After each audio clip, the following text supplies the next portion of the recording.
Good morning, सत श्री अकाल, सलाम वालेकुम आप सभी लोगों को। आज की बहुत ही महत्वपूर्ण टॉपिक विवर्तन की बातें करने जा रहे हैं, जो बोर्ड एग्जाम की दृष्टि से बहुत ही महत्वपूर्ण है, अति महत्वपूर्ण जिसे कह सकते हैं। तो हम इस समय आपका तरंग प्रकाशिकी चल रहा है। तरंग प्रकाशिकी का इलेक्शन नंबर 4 है, मतलब क्लास नंबर 4 है। इस क्लास को हम आगे बढ़ाते हुए चल रहे हैं, एकदम बहुत ही महत्वपूर्ण, एकदम बस समझना है विवर्तन होता है क्या है। अगर रटना है तो दो शब्दों में इसकी परिभाषा है। जब प्रकाश के मार्ग में कोई सूक्ष्म अवरोध आ जाए तो प्रकाश की किरणें आंशिक रूप से मुड़ जाती, आंशिक रूप से मुड़ जाती। इस घटना को क्या कहते हैं? विवर्तन कहते हैं। कहने का मतलब कि देखो, प्रकाश ऐसे चल रहा है ना, ये प्रकाश है, मान लेते हैं ये प्रकाश है, ऐसे चल रहा है, और इसमें आपका कोई अवरोध आ जाए, ऐसे ये आपका अवरोध आ गया, ऐसे आ गया, ऐसे, ठीक है। ये क्या हो गया? आपकी कोई स्लिट है, ये आपका क्या हो गया? अवरोध हो गया। और जब ये अवरोध हो गया तो ये प्रकाश की किरणें क्या होंगी? इसमें से तो यहाँ से तो पास नहीं होंगी, और यहाँ से पास होंगी। ऐसे मान लेते हैं यहाँ इतना ही भाग है, इसी से निकलेंगी, तो ये किरणें आपकी ऐसी चली जाती, ऐसे फैल जाती। इस घटना को क्या कहते हैं भैया? विवर्तन कहते हैं। जैसे एज एग्जाम्पल आप लोग टार्च है ना, टार्च होती है, टार्च की जैसे आप लोग टार्च होती है आपकी ऐसी होती है, ठीक है।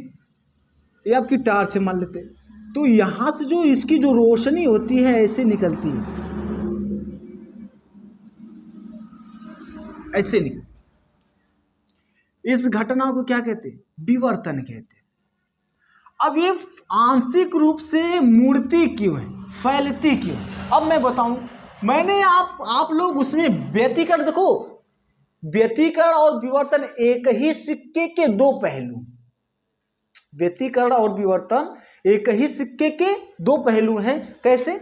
उसमें क्या होता था कि उसमें आपका कोई प्रकाश ऐसे लैंप है, लैंप से तरंगे निकली, और एक आपकी स्लिट रखी है, और उस स्लिट में दो छिद्र हैं, छोटे छोटे छोटे छोटे छोटे छोटे का मतलब देखो, मेन डिफरेंस यहीं पे, इस छोटे छोटे से अति सूक्ष्म मतलब एकदम छोटा, इसमें से सिर्फ आपकी एक तरंग निकल सकती है, ऐसे जाकर कहीं भी मिलेंगे।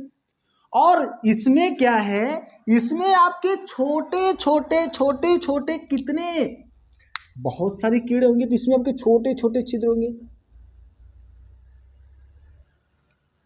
अब जब छोटे छोटे छिद्र होंगे तो हाइगेन्स के सिद्धांत के अनुसार ये आपका जो सोर्स होगा, लाइट सोर्स होगा, ये आपका बिंदु के आकार का होगा, और जब बिंदु के आकार का होगा तो ये हाइगेन्स के सिद्धांत के अनुसार ये आपका द्वितीयक तरंगिका का कार्य करेगा। द्वितीयक तरंगिका का मतलब कि ये एक ऐसे तरंग स्रोत का कार्य करता है जिससे नई तरंगे सभी दिशाओं में निकलती। अब यह बिंदुवत होगा, तो जब बिंदुवत होगा तो इनसे तरंगे सभी दिशाओं में निकलेंगी। अर्थात यदि इसके माध्यम एक ऐसा पृष्ठ खींचे, यदि इसमें हम ऐसा एक पृष्ठ खींचे जिसमें माध्यम के सभी कण कंपन की समान कला में हो, तो वह जो पृष्ठ खींचा जाएगा वह आपका गोलीय पृष्ठ खींचा जाएगा, और गोलीय पृष्ठ खींचा जाएगा तो वह आपका गोलीय तरंगाकार होगा। ऐसे ये तरंगे आपकी ऐसे जाएंगी, ऐसे जाएंगी, ऐसे जाएंगी, ऐसे जाएंगी, ऐसे जाएंगी, ऐसे जाएंगी, ऐसे जाएंगी। और यदि हम पृष्ठ खींचे तो यह खींचा गया पृष्ठ आपका क्या होगा? गोलीय तरंगाकार होगा, ऐसे गोलीय तरंगाकार होगा। क्यों? क्योंकि तरंग स्रोत क्या है आपका? बिंदुवत है। आप लोग जानते हैं हाइगेन्स की द्वितीयक सिद्धांत में, आप लोग जानते हैं द्वितीयक तरंगिका के सिद्धांत में जानते हैं, या हाइगेन्स के तरंग सिद्धांत में जानते हैं कि यदि आपका प्रकाश स्रोत, तरंग स्रोत यदि आपका बिंदुवत है तो तरंगाग्र क्या होगा? गोलीय होगा। गोलीय होने का मतलब ये तरंगे क्या होंगी? फैलेंगी ऐसे। जब फैलेंगी तो भाई सीधी सी बात है कि प्रकाश क्या होगा आपका? बैंड होगा। That simple. कोई दिक्कत? कोई दिक्कत नहीं, हो गया। अब इसके पोस्टमार्टम पे चलते हैं, ये बात आप समझ गए, ठीक। अब इसके पोस्टमार्टम पे चलते हैं। चलिए थोड़ा सा इसे रफ कर दें, उसके बाद फिर आते हैं इसके पोस्टमार्टम पे। चलिए अब इसका करते हैं कि भाई उच्चिष्ट और निम्निष्ट की बातें करते हैं। सबसे पहले यह आपका कोई ले लेते हैं आपका अवरोध, और इस अवरोध से प्रकाश की किरणें ऐसे है ना, ये आपको कोई पर्दा है, ठीक है। यह पर्दा थोड़ा सा सीधा बना देते हैं, और इस पर्दे से इसकी जो दूरी है वो आपकी कितनी, डी मीटर है। ये आपकी डी मीटर है। और ये जो आपका अवरोध, इसको थोड़ा सा बड़ा कर देते हैं। मान लेते हैं कि इसकी जो चौड़ाई है यह आपकी स्मॉल ए है, ऐसे स्मॉल ए, ये आपकी स्मॉल ए है। हम क्या करते कि यहां से एक तरंग, बहुत सारी तरंगें होंगी, बिंदु क्या करेगी, बहुत सारी तरंगें होंगी।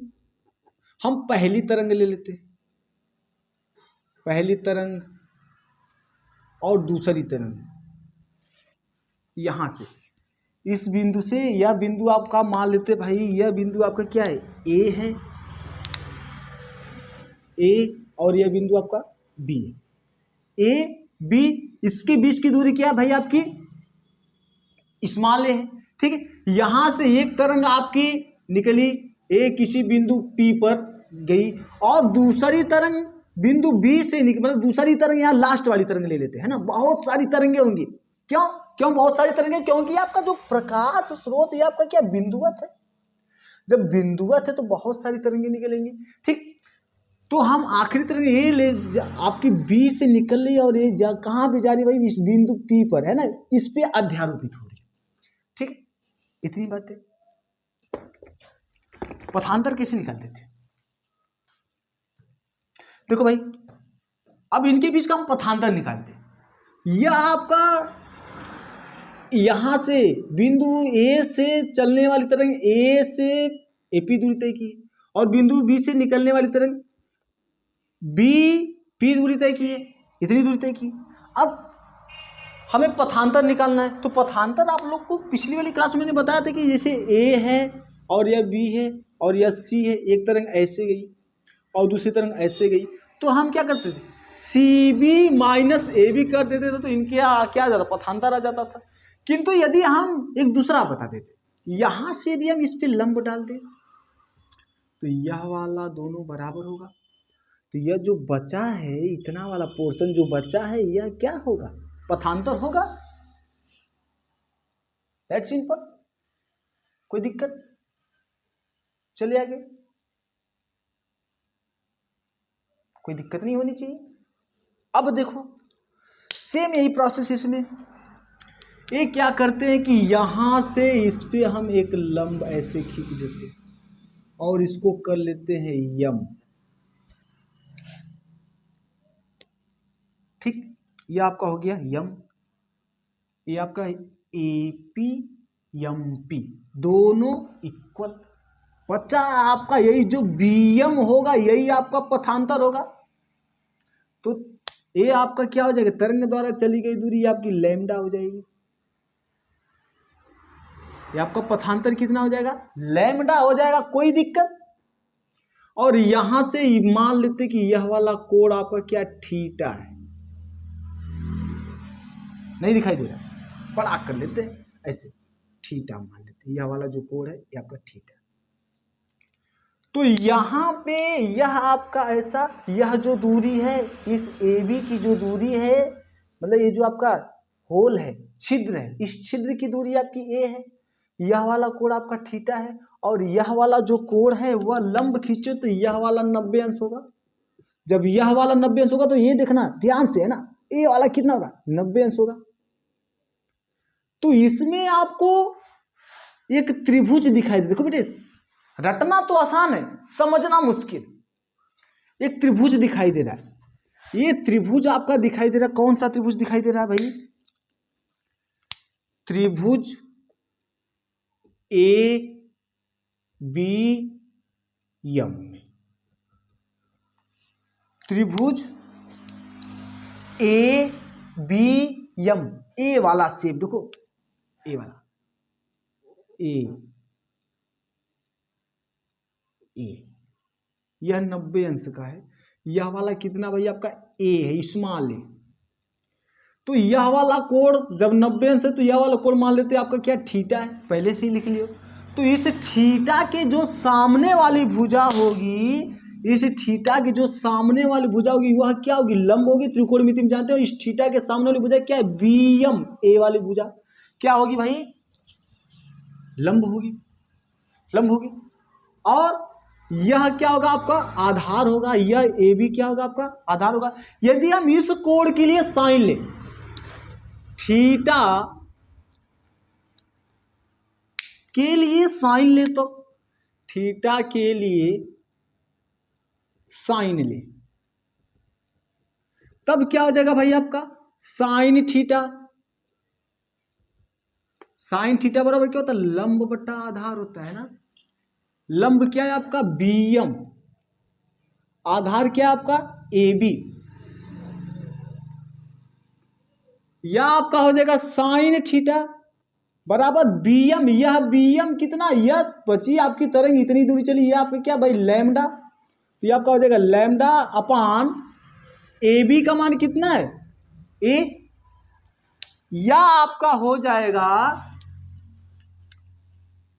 Lambda equal to a sine theta. यह क्या आ गया भाई, पथांतर आ गया।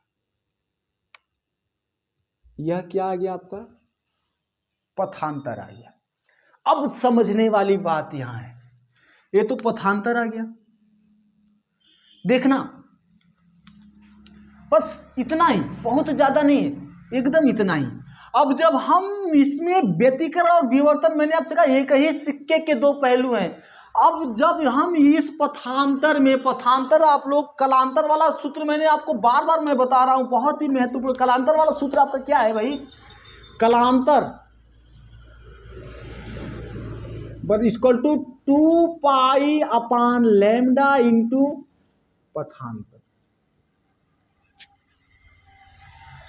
कलांतर equal to 2 pi upon lambda into पथांतर। जब हम कलांतर आप संपोषी का लगाएंगे, संपोषी का लगाएंगे है ना, संपोषी के लिए कलांतर कितना होता है भाई,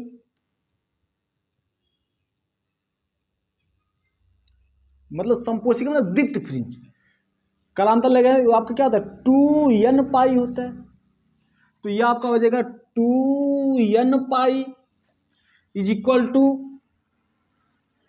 2 पाई अपान लैम्डा। और पथांतर इसका कितना है, ये पथांतर है, ये पथांतर, इसको लिख लेते ए साइन थीटा लिख लेते। लिखने में क्या हर्ज है भैया आपका, यह वाला इससे कटेगा, कटा। यह आपका क्या हो जाएगा भाई, या इसको लिख देते हैं हम ऐसे,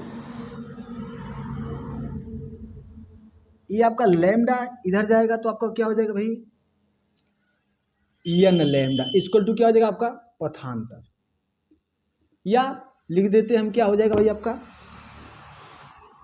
ए साइन थीटा। मतलब कि क्या हो जाएगा भाई, यह किसकी स्थिति, यह आपकी हो गई विनाशी,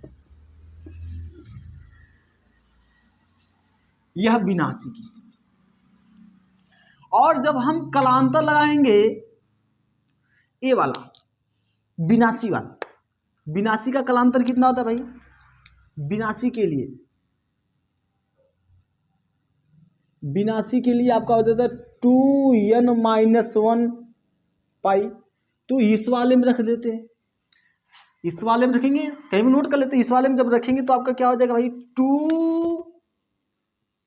2n-1 पाई, एक कलांतर हो गया, is equal to 2 pi upon lambda into पथांतर आपका कितना है ए साइन थीटा। यह वाला तो इससे कटेगा, कोई दिक्कत, कोई दिक्कत नहीं। आपका क्या हो जाएगा ए साइन थीटा ए साइन थीटा क्या भाई आपका पथांतर, ए साइन थीटा बराबर आपको मिल जाएगा 2n-1 लैम्डा अपान 2।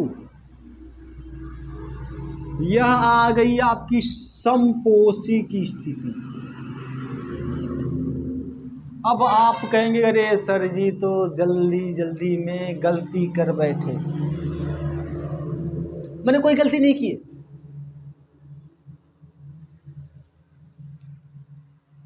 मैंने कोई गलती नहीं की। अरे भाई साहब ये देखो समझना यहां से, पथांतर कितना आ जाएगा n लैम्डा।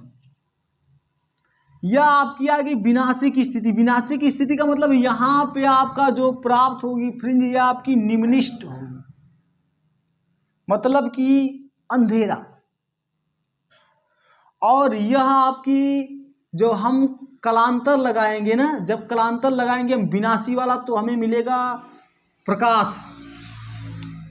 प्रकाश मिलने का मतलब यहां पे जो n है, इस n का मान आपका 1 2 3 4 5 6 7 ऐसे, ठीक है। अब कैसे, जैसे ये आपका क्या हो जाएगा n लैम्डा। n लैम्डा मतलब पथांतर आपका क्या विनाशी के लिए, विनाशी मतलब निम्निष्ठ आएगा। निम्निष्ठ के लिए आपका क्या हो जाएगा भाई आपका पथांतर, या उसके लिए पथांतर आपका हो जाएगा लैम्डा 2 लैम्डा 3 लैम्डा 4 लैम्डा। और इसके लिए ये जो आपका उच्चिष्ट, उच्चिष्ट के लिए पथांतर क्या हो जाएगा आपका उच्चिष्ट। थोड़ा समझना है ना, मैं समझा रहा हूं, अभी मैं समझा रहा हूं, एकदम डिटेल में समझा रहा हूं। नहीं समझ में आएगा तो तब कहना आप। यह आपका हो जाएगा यहां पे n बराबर 1 2 3 4 5 रखेंगे तो आपको मिलेगा lambda by 2 3 lambda by 2 5 lambda by 2 7 lambda by 2 ऐसा मिल जाएगा, ठीक है। अब समझना थोड़ा सा यहां से, चलो इसको थोड़ा सा रफ कर दें, थोड़ा सा। चलिए थोड़ा सा रफ मैंने कर दिया, इसको ऐसे कर लेते हैं और इसको ऐसे कर लेते हैं, इसको भी रफ कर दे रहे। ये आपकी यहां से पहली तरंग निकली और यहां से दूसरी तरंग निकली, ठीक। ये आपका ए है, बी है और इसकी चौड़ाई क्या आपकी स्मॉल है। अब देखो यहां पे जो आपके तरंग स्रोत होंगे ना, जो तरंग स्रोत होंगे वो आपके बिंदुवत होंगे, ऐसे बिंदुवत होंगे ऐसे। अब कितने होंगे, क्या एक काउंटेबल है? ए से बी के बीच में आपके कितने स्रोत है, काउंटेबल है? नहीं है, काउंटेबल नहीं। तो हम क्या मान लेते, ये आप मान लेते अनंत है। अनंत होंगे, सीधी सी बात, बहुत सारे होंगे, अनगिनत होंगे, ये अनंत है। अब मैं अनंत नहीं मानता, मैं क्या मान लेता हूं, मान लेते 100 है। 100 है कितने भाई, यहां से यहां तक की जो स्रोत है आपके कितने हैं, 100 है। अब क्या करते हैं, इनको हम 2 भागों में बांट देते हैं, ठीक। मान लेते कि भाई ये पथांतर आपका लैम्डा है, ठीक। ये आपका पथांतर कितना भाई लैम्डा है। तो लैम्डा को हम 2 भागों में बांट देते, जैसे यहां से हमारे 100 तरंगे तो 2 भागों में बांट देते। ये आपका 50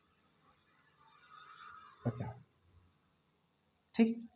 तो 50 यह आपका भाई लैम्डा किसके बराबर था, 100 के बराबर। जब लैम्डा 2 लैम्डा बाई 2 हो जाएगा तो ये आपका 50 इसके 50 इसके, ये आपका लैम्डा बाई 2 और ये आपका लैम्डा बाई 2।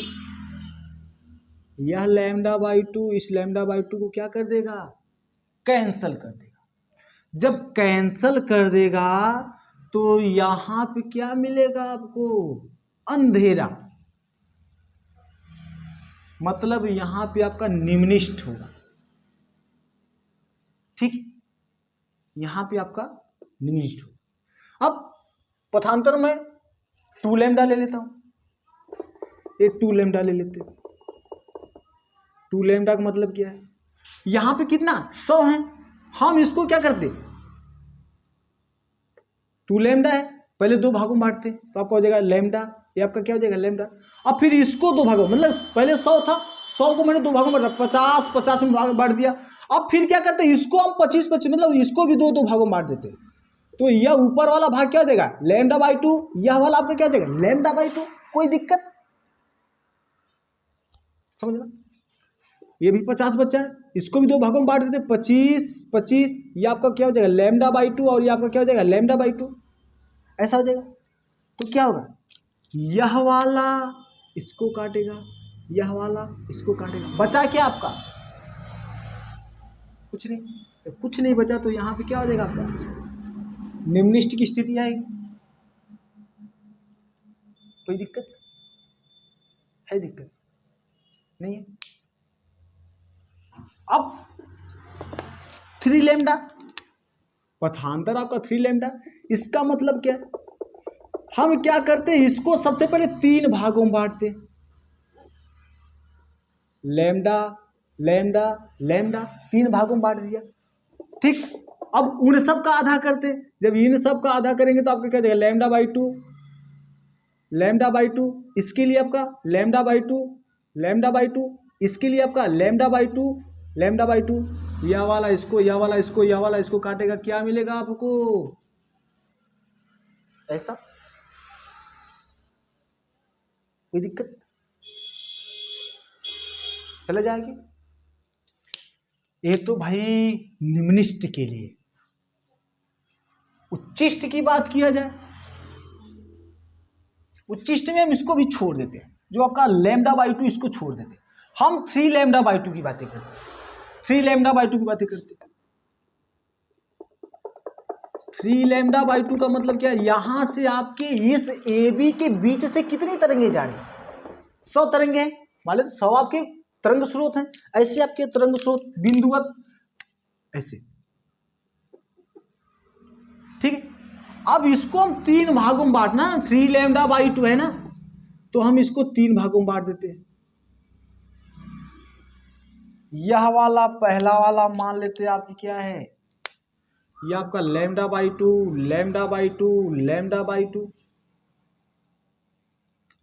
तो क्या होगा भाई, यह वाला इससे काटेगा, बचा आपका λ/2 बचा।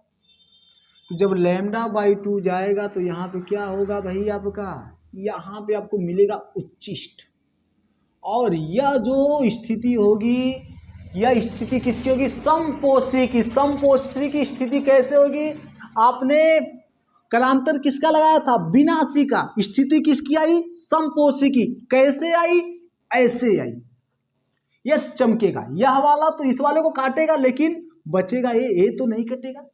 इसको काटने के लिए λ/2 चाहिए, और जब λ/2 रहेगा ही नहीं तो ये आपका चमकेगा।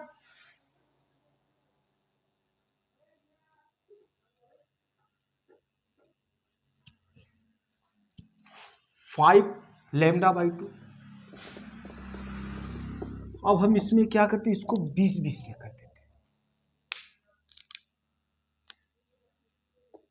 5 भागों में बांट देते, ऐसे 5 भागों में बांट देते। ये आपका क्या बनेगा, λ/2,